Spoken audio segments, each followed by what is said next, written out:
Oke, selamat siang kita di set 2 ini. Sebelumnya, Assalamualaikum warahmatullahi wabarakatuh. Selamat bertemu kembali dengan acara belajar bersama dasar-dasar atau tahap mula pelajaran bahasa Inggris. Pada hari ini kita lanjutkan ke step 2 ya. Step 2 kita lanjut pelajaran yang step 1 kemarin. Namun sebelum itu kami sampaikan bahwa di tempat kami adalah kebetulan di dekat dengan jalan banyak lalu lintas kendaraan, sehingga nanti kalau ada noising kendaraan atau apapun mohon dimaklumi. Mohon maaf, mohon dimaklumi. Kemudian untuk yang step pertama yang lalu, bahwasanya kita membahas terakhir sudah sampai pada to do, yaitu to do dalam 19 ya. Sudah sampai pada to do. Kemudian kita lanjutkan juga, kita review sebentar bahwasanya dalam to do 19 ada do dan ada does. Untuk do digunakan untuk pronoun I, you, we, dan they ya.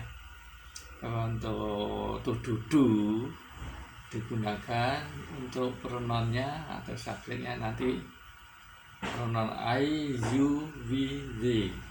Posisi pronoun itu posisi subjek ya.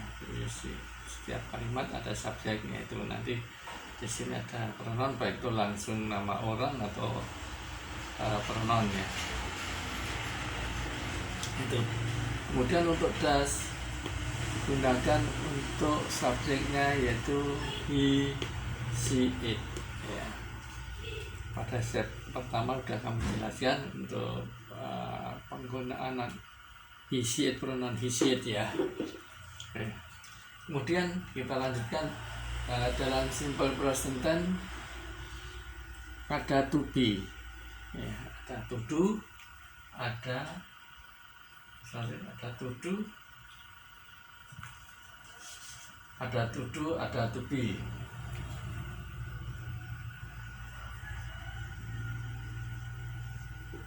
Ya.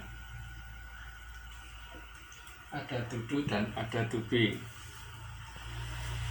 Kalau to do itu do dan does, ya kan? To do dan does to-nya. Kalau to be dia ada am,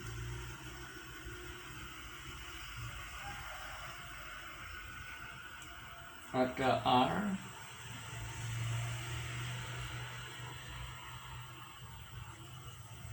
ada is ya. To be-nya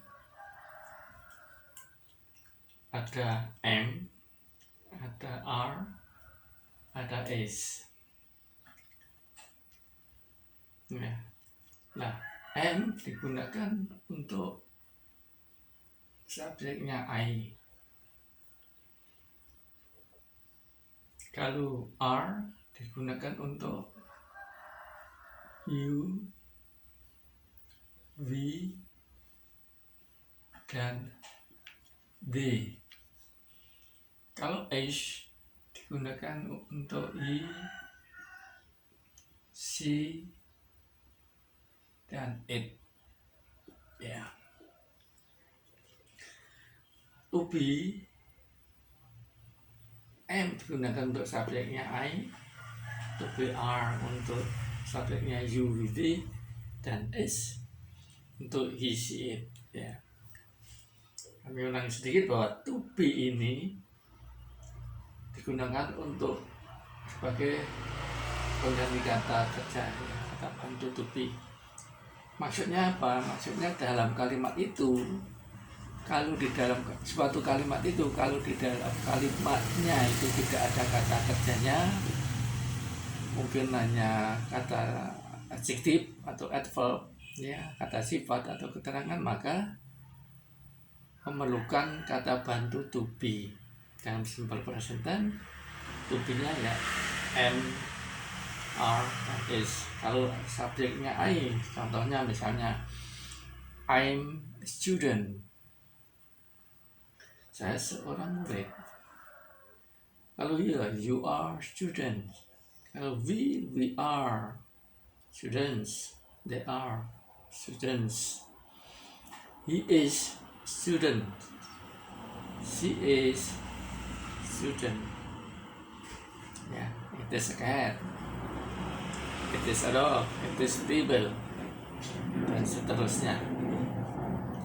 Ini adalah penggunaan to be. Ya.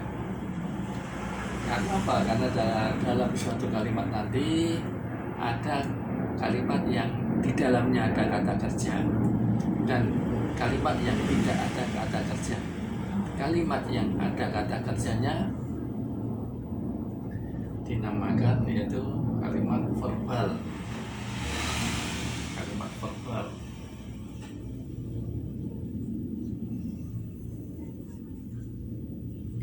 Kalimat verbal di mana kalimat tersebut di dalamnya ada kata kerja. Yang dimaksud kata kerja itu suatu kata yang mana kata tersebut menjelaskan suatu aktivitas atau kegiatan seseorang yang dilakukan atau seseorang yang melakukan sesuatu, itu namanya kata kerja. Contohnya misalnya speak, berbicara, dia melakukan percakapan, atau misalnya walk, berjalan, ya dia melakukan aktivitas berjalan. Misalnya write, menulis, ya kemudian listen, mendengarkan, ya itulah yang dimaksud kata kerja itu, yaitu sesuatu kalimat yang menjelaskan bahwa di dalam kalimat itu, kata itu menjelaskan seseorang melakukan sesuatu, ya itu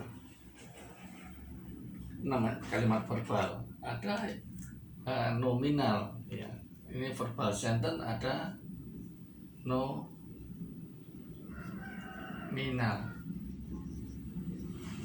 sentence. Verbal sentence ya, karena depannya nggak cukup ya, saya singkat. Nominal sentence di mana kalimat tersebut di dalamnya tidak terkandung atau tidak ada kata kerja, ya tidak terkandung atau tidak ada kata kerja, maka kalimat tersebut harus menggunakan to be. Sedangkan kalimat verbal karena ada kata kerjanya maka menggunakan to do dalam kalimat negatif atau interrogatif. Kalau ini ya menggunakan to do.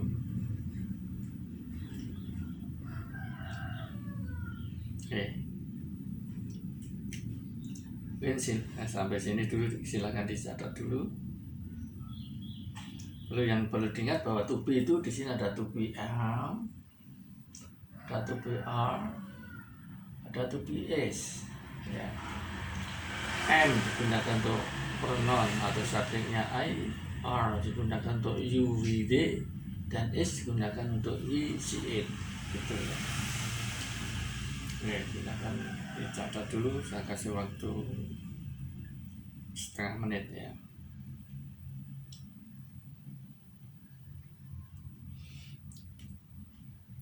Kemudian hal ini harus sering dihafal, dipelajari, diingat-ingat, sering diulang-ulang biar adik-adik nanti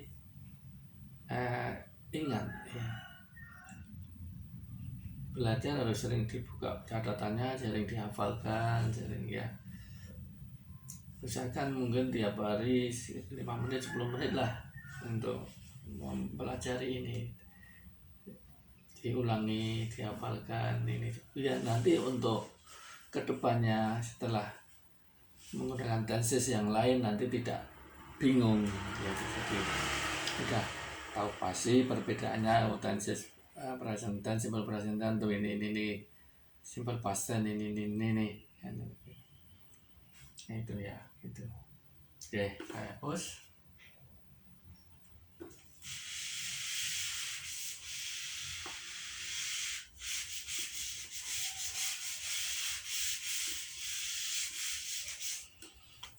Kita kembali ke rumus awal pada step 1 ya.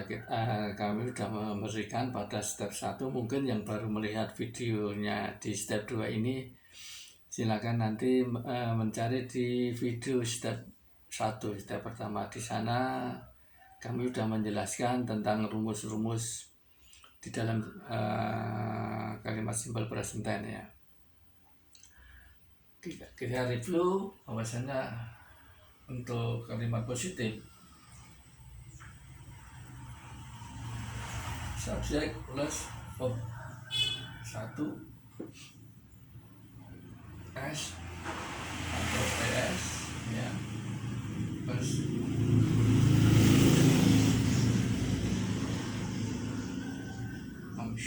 komplement.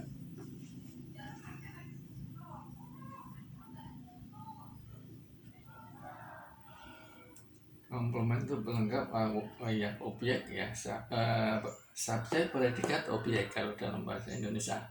Subjek, verb, and complement bisa berupa adverb, adjektif ya. Ini adalah untuk rumusnya. Kita untuk mereview rumus ini. Nah, kalau kita membuat suatu kalimat misalnya I dalam bentuk positif, saya akan memberikan kata kerja 1 dulu aja. Nanti satu kata kerja ini kita gunakan untuk kalimat negatif, positif, negatif, interrogatif, biar nanti tidak terlalu bingung, lebih mudah menghafalnya kalau dalam satu kata kerja, dalam satu contoh. Kalau nanti dengan perbedaan kata kerja mungkin akan memberikan sedikit mungkin agak rancu lah, biar lebih mudah menentukan kuncinya simple present tense, kuncinya yang berubahnya ini, maksudnya seperti itu ya. I study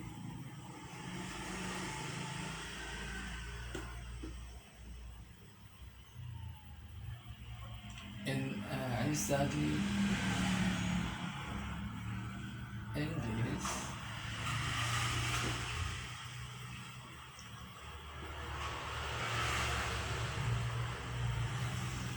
in the class.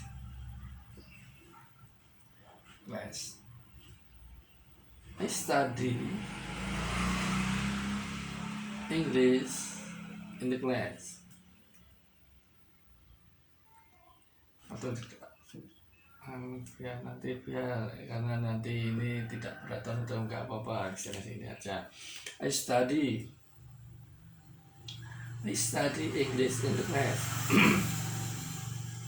Ini kalimat positif. Ini adalah subjek. Ini subjek ya. Ini verb 1 dan ini adalah objek. Di bawahnya aja biar enggak terlalu ini ya, terlalu rapat. Subjek, verb 1, yang ini adalah komplement.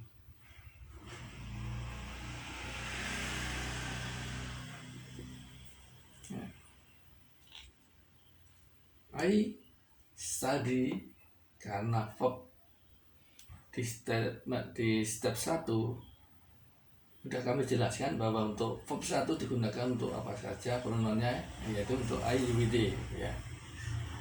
Nah, kami ulangi untuk yang baru gabung, baru melihat video ini, adik-adik ya, bisa melihat di step pertama di sana ya. Step pertama di sana sudah kami jelaskan kenapa pakai verb 1 ya, itu. Dan juga kami review juga, kami ulangi juga bahwasanya subjek verb 1, kemudian di sini komplement. Kalau kita masukkan plusnya ya plus ya, subjek plus verb pertama plus komplement. Nah, untuk subjek I with hanya menggunakan verb pertama ya. Jadi untuk subjek IUD hanya menggunakan verb pertama. Kemudian untuk yang S atau ES tambahan verb 1 plus S atau ES itu digunakan apabila nanti subjeknya di sini adalah he, she atau it. He, she atau it. He itu dia laki-laki, she dia perempuan, it untuk bentuk benda ataupun binatang. Itu ya. Study. Saya belajar bahasa Inggris di kelas. Ya. Kalimat positif. Kalau you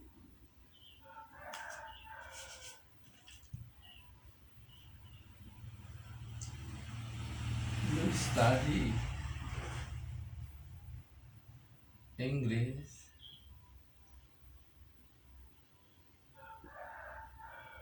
in the class.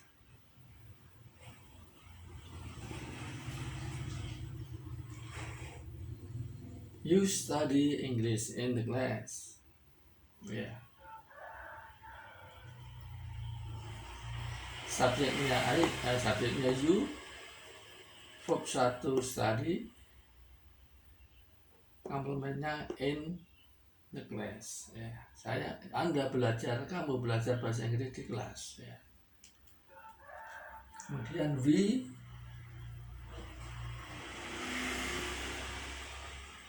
study English in the class.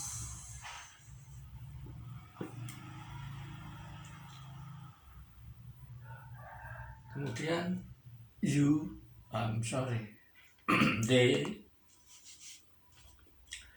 they study English in the class.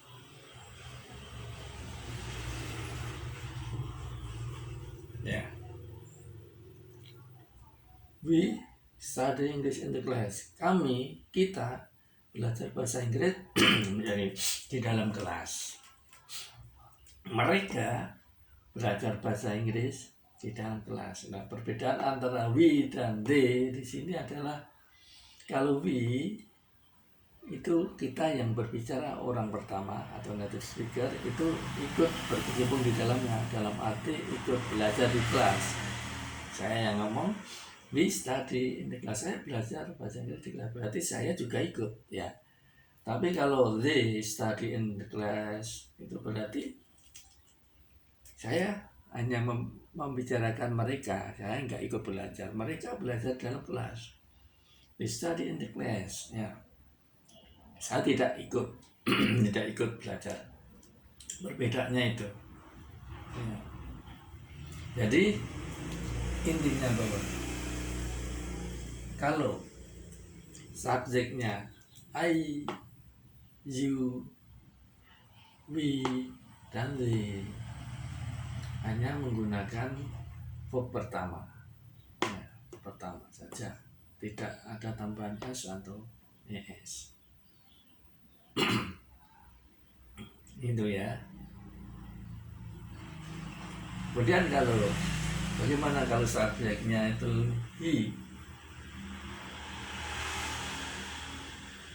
he studies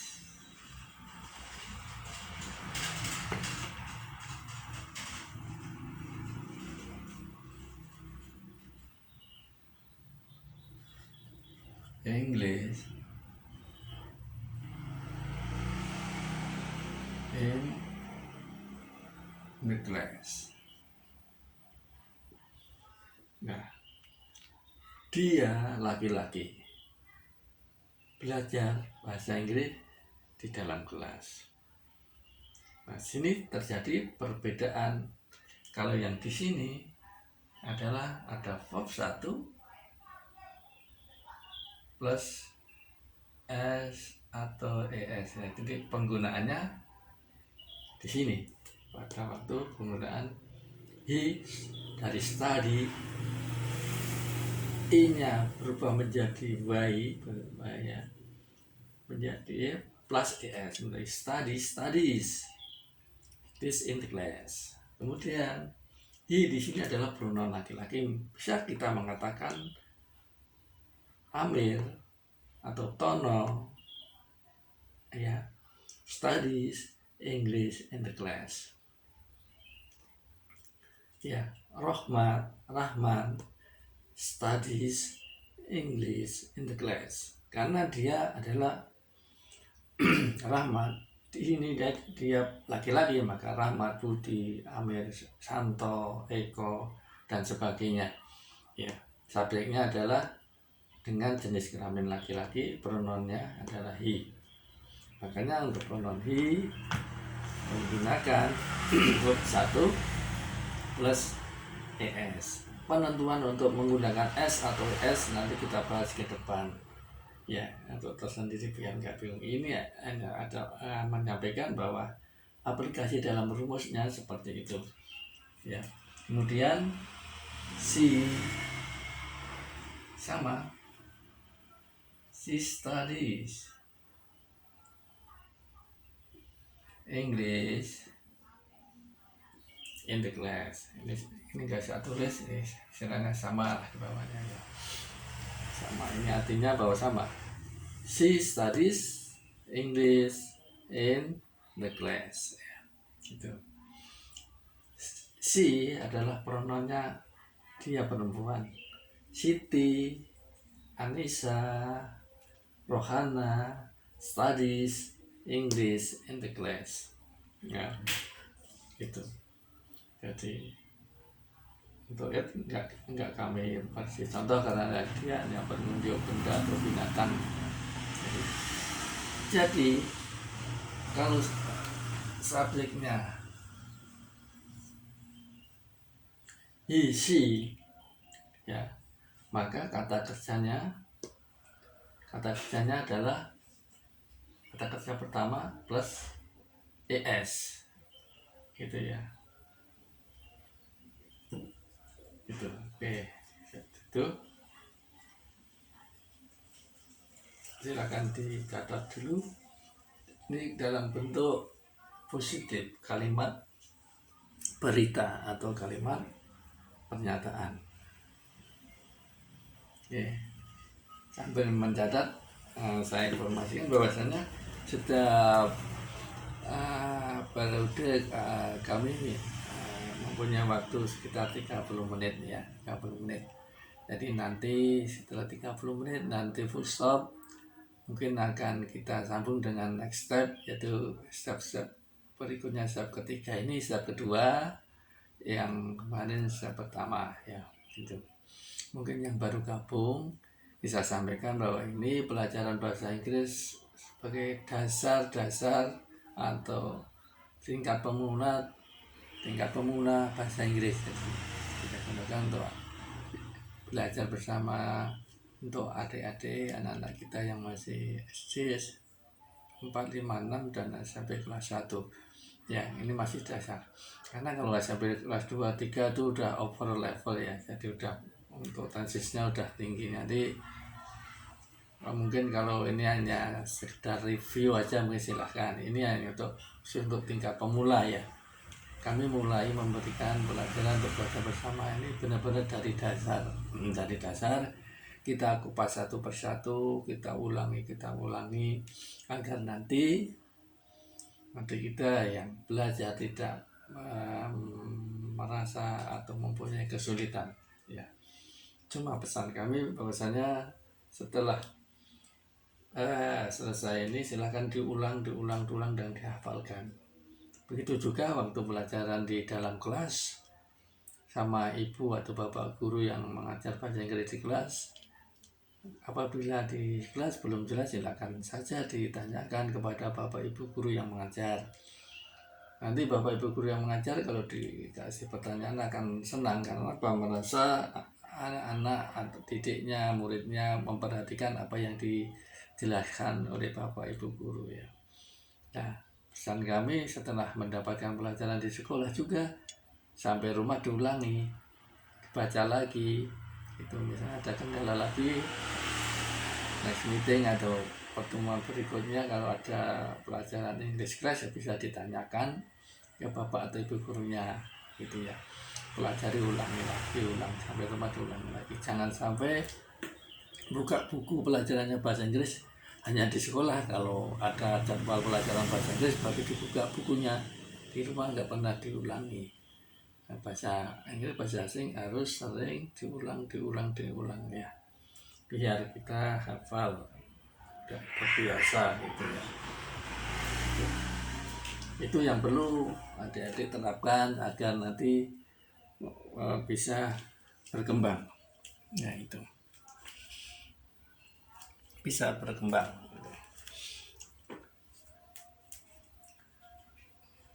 Oke, sambil mencatat silakan. Di samping itu juga silakan nanti ditambah sendiri mencari istilahnya verb atau kata kerja. Ya, nanti untuk step berikutnya kita sambung lagi istilahnya contoh kata kerja, aplikasi penggunaannya itu ya. Kata kerja misalnya ini yang study ya, study ya. Kata kerja itu ada yang beraturan, ada yang tidak beraturan. Artinya yang beraturan itu nanti verb kedua dan verb 3 itu bentuknya sama. Misalnya cut itu ya. Kemudian kalau studied ya itu ya. Kalau yang tidak beraturan drink itu yang perlu dihafalkan ya. Kata kerja yang beraturan dan tidak beraturan tujuannya apa dihafalkan. Nanti kalau kita mau berbicara pada waktu tertentu misalnya untuk pasien ya kan, misalnya untuk perfect itu kita bisa mengaplikasikan verbnya itu yang mana yang harus kita gunakan, kita ucapkan itu ya. Nah ini yang mungkin itu. Jadi saya ulangi lagi bahwa setiap pertemuan 30 menit. Dan nanti untuk kalau misalnya yang baru melihat step 2 ini, silakan dicari untuk step pertamanya dari awal, belajar dari awal silakan. Mungkin itu untuk step kedua ini yang saya sampaikan. Silakan dipelajari di rumah, dibuka terus. Mungkin itu ya. Nanti kita bahas untuk step berikutnya. Terima kasih atas perhatiannya. Mudah-mudahan berjalan dengan lancar adik-adiknya untuk belajar, untuk meningkatkan pelajaran khususnya bahasa Inggris. Demikian, terima kasih. Ada kurangnya lebih mohon maaf. Assalamualaikum warahmatullahi wabarakatuh. Selamat siang.